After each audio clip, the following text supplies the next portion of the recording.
Hey, I'm Avalon. Today we're gonna do something totally new. We're gonna take a tourney winner deck and I'm gonna show you the basic mechanics of that deck. But it's not only for that deck, the basic mechanics can also be used in other decks with similar troops. So this is the deck that it's all about today. It's a no legendaries deck that we start with. The first mechanics we're gonna have a look at is the Hog Rider Goblin push. They both have a deploy time of 1 second, so it is very important to drop them at the exact same time. And we're gonna watch that one in slow motion again. Watch how the Hog Rider and Goblin are dropped at almost the same time. Have a close look at the watch of the deploy time, almost the same time. And actually the placement of the Goblins ensures that the Hog Rider is pushed to the tower and not going for the tombstone. And that way the Hog Rider can do some damage to that tower, actually quite a lot of damage, a successful push.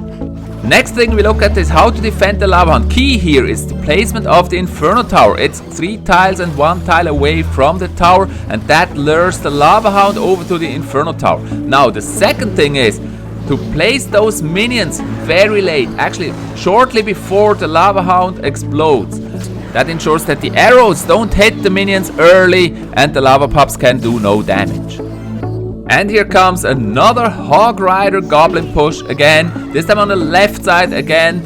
The Goblins make sure the Hog Rider actually goes for the tower, not for the tombstone, and they do a lot of damage. Let's watch that in slow-mo again. Exactly the same time deployed, the Hog Rider trying to go for the tombstone but is pushed by the Goblins and goes for the tower.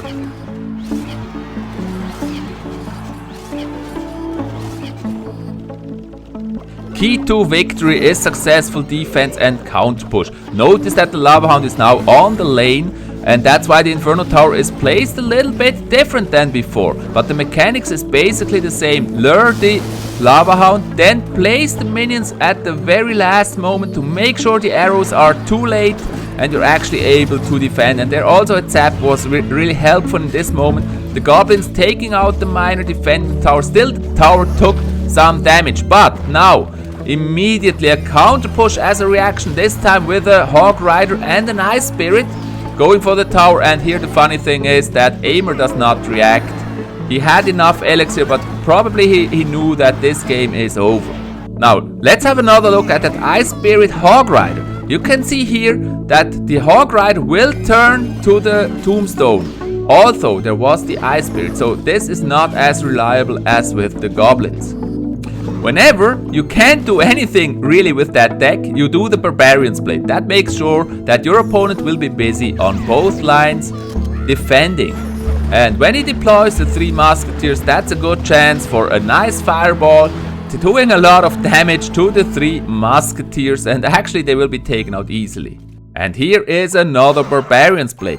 That's the thing you do usually with this deck whenever you don't have the deck to attack or when you're not defending. Now, how do you defend against 3 Musketeers? You always go for the 2 Musketeers with the fireball and you wait for the right moment. You do a lot of damage there. And now attacking the Musketeer is important, not the miner on the left side. And that ensures that the damage is minimized. Still, the miner can do some damage. Now, the next key tactics is a Hog Rider Minion push. The Minion and the Hog Rider also both have 1 second deploy time, but you see here that those minions have been lured to the tombstone and they die off very early. Why is that? We see that in the slow-mo. The minions are deployed to the left side of the Hog Rider, and what happens here is when the tombstone is placed, the minions and the Hog Rider will turn over there and go for the tombstone, and they will be taken out easily before they can actually get to the tower and do damage. The next Hog Rider Minion push shows us to do better. This time the minions have been on top of the Hog Rider and some minions actually go to the tower, and even the Hog Rider, it took all the hits from the tower, protected the minions from the tower in this attack.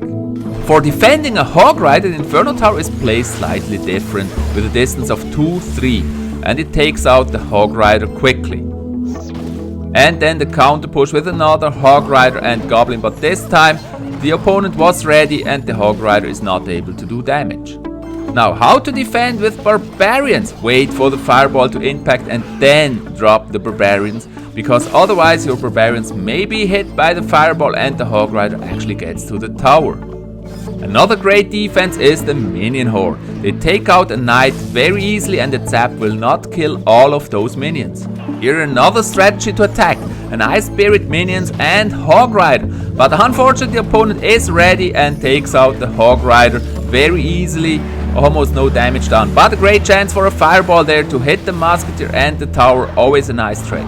And here another defense with Barbarians against the Hog Rider. The fireball actually missed because he wasn't expecting the Barbarians to be there. And this Inferno Tower and Barbarians take out the Hog Rider and the Knight. And we're gonna watch that in slow motion. Once again, the Barbarians are dropped up front because the opponent would expect them to be dropped at the tower. That's what usually happens, and then it would fireball them successfully, which is not the case here. They almost take out the Hog Rider by themselves, and now they're going for the Knight, and yeah, basically no chance to attack this tower.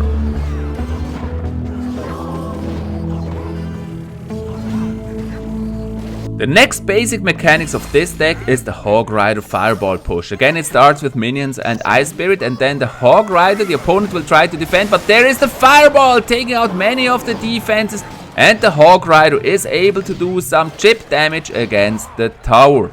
And because it is so beautiful, let's see it another time. It's not the same one, it's an attack that he did just afterwards. The same thing. 3 Goblins, Ice Spirit and the Hog Rider and the Fireball. He missed the Musketeer, but still the Hog Rider can do a lot of damage.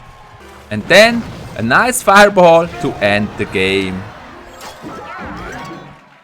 Wow, that was fast. Different strategies for attacking. Hog Rider, Goblins, Hog Rider, Minion Horde, Hog Rider, Ice Spirit, Goblins, Fireball. Then different strategies for defending against Lava Hound and Hog Rider and Knight. And it was very fast. Maybe you want to check out the video again. And now I'm gonna show you a full battle. Try to spot the basic techniques that I've just shown in this video. I hope you enjoyed this episode of Clash Royale Mechanics. Please comment and like the video. And for more awesome videos, please subscribe to my YouTube channel. Thanks. Have a great day.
Yeah.